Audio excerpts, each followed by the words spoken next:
मुळात जो तथाकथित वाद जो निर्माण झालेला आहे आणि याला माझ्या वक्तव्याच्या अनुषंगानं जी भाजप गरळ ओकते आहे त्यांना मला स्पष्ट शब्दामध्ये शिवाजी महाराज आपल्याकडून शिकण्याची आवश्यकता नाही हे या ठिकाणी मी अत्यंत विनम्रतेने आणि तेवढ्याच स्वाभिमानाने या ठिकाणी सांगू इच्छितो.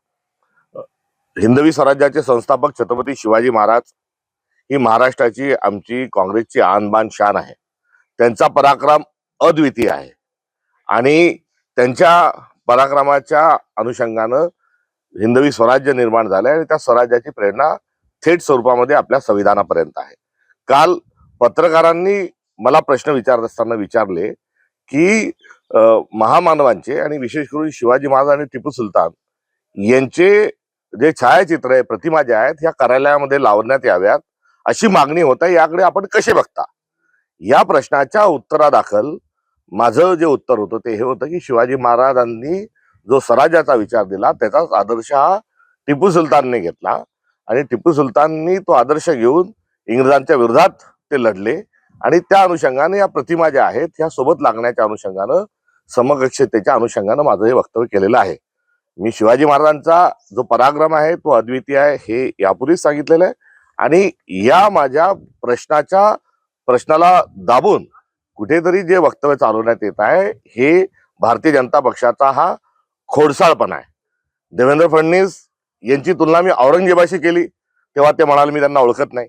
मी त्यांना जल्लाद म्हटले, मी त्यांना क्रूर असल्याच्या अनुषंगाने दरिंदा म्हटले, त्यावेळेसही त्यांनी मला ओळख दाखवली नाही. मात्र काल एकदम आवेशामध्ये येऊन ते माझ्याबद्दल जे काही त्यांनी गरळ ओकली याचा स्पष्ट स्वरूपाचा अर्थ आहे की त्यांना महाराष्ट्रामध्ये जे मूलभूत मुद्दे आहेत आणि दिल्ली राष्ट्रीय स्तरावर ज्या फाईलमध्ये बरंच काही लपलेलं आहे त्यापासून त्यांना इतरत्र लक्ष वेधण्याचं आहे.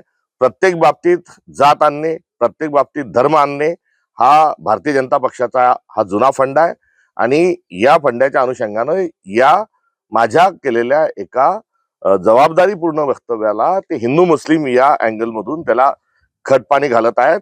त्यांना मला माफी मागण्याच्या अनुषंगानं त्यांची जी असणारी भूमिका आहे ती माफीवीरांचे पक्षाचे ते असल्यामुळे आहे.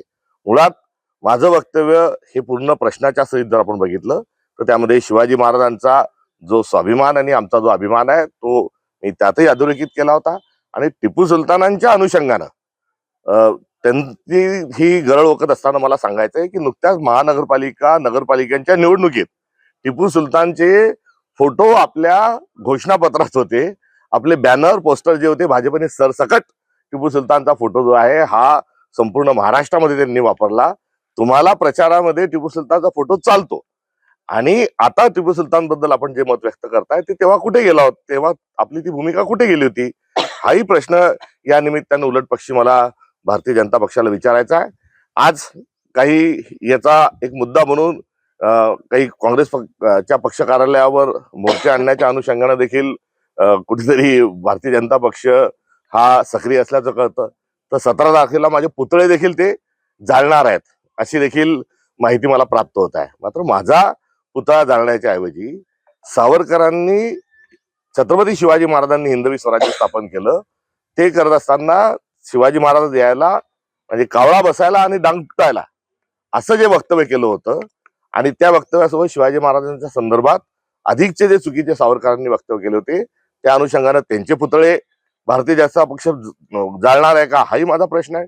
सोबतच कोश्यारी जे आहेत हे शिवाजी महाराजांबद्दल इतकं विकृत बोलले आणि ते विकृत बोलत असताना त्यांचे आपण पुतळे जाळणार आहात का हा देखील प्रश्न या निमित्ताने मला उपस्थित करायचा आहे. देवेंद्रजी, आपण अमरावतीमध्ये भारतीय जनता पक्षाने थेट MIMचे मतदान घेतलं. चंद्रपूरमध्ये MIMच्या मदतीनं आपण आपला महापौर बसवला.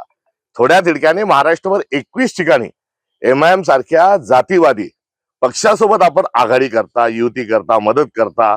आपलं त्यांच्याशी असणारं ते अलायन्स आहे हे लपून राहिलेलं नाही आणि आपण हे MIM सारख्या पक्षाशी मैत्री करता, त्यांच्याशी राजकीय स्वरूपामध्ये आपला अंडरस्टँडिंग आहे आणि असं असताना काँग्रेस सारख्या एका धर्मनिरपेक्ष पक्षाच्या अनुषंगानं आणि या देशाच्या जो मूलभूत स्वरूपाचा जो तानाबाना आहे त्याचा अभिमान आहे अशा पक्षावर आपण कुठल्याही पद्धतीची टीका करणं उचित नाही.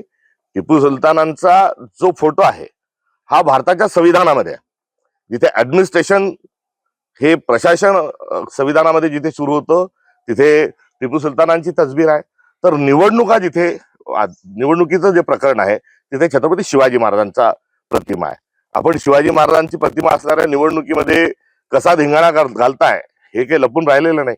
आणि थोडक्यात ज्या जे संविधानामध्ये ज्या ज्या महामानवांचे फोटो आहेत, प्रतिमा आहेत, या सर्वांवर भारतीय जनता पक्ष जो आक्षेप घेते आहे तो आक्षेप म्हणजे थेट स्वरूपामध्ये संविधान बदलण्याच्या अनुषंगानं आणि संविधान संपवण्याच्या अनुषंगानं त्यांचा हा प्रयत्न सुरू असल्याचं देखील प्रत्युत्तर या निमित्ताने मला द्यावंसं वाटतं.